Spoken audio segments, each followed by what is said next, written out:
আসসালামু আলাইকুম, কী অবস্থা, কেমন আছেন? আজকে আপনাদেরকে দেখাবো কাজের পাকে পাকে কী কাজ করি। এই যে দেখেন, লাল শাক কত সুন্দর হয়েছে। এটা কিন্তু কাজের পাকে পাকে লাগাচ্ছি, খাওয়াটা চলবে। এই দিক দিয়ে লাগাইছি মূলার শাক, দেখেন কত সুন্দর করে মূলা হচ্ছে। তো সবাই আমার জন্য দোয়া করবেন। আরও দেখেন কত সুন্দর জিনিস লাগাইছি, পরবর্তী ভিডিওতে পাইবে। এদিক দিয়ে লাগাইছি ভেন্ডি, ঢেঁড়স বলা হয়, জানি না আপনারা কী ভাষা বলেন। আমাদের এখান দিয়ে বলা হয় ভেন্ডি অথবা ঢেঁড়স। দেখেন কত সুন্দর করে গাছগুলো উঠতেছে, এখনও ভেন্ডি ধরছে না।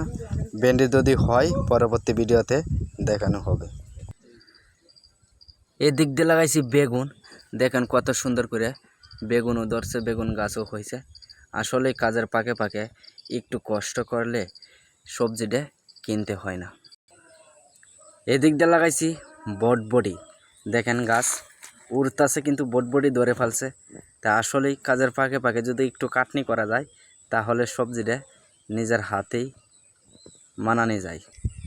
আর এই দিক দিয়ে লাগাইছি লাউ গাছ, কত সুন্দর করে লাউ গাছ উঠছে দেখেন। আসলেই একটু কষ্ট করলেই সব রকমের সবজি মারায় খাইতে হয়। আর এই দিক দিয়ে লাগাইছি সিম গাছ, দেখেন এই প্রবাসে একটু কষ্ট করতালেই নিজের হাতে সবজি মারায় খাওয়া যায়।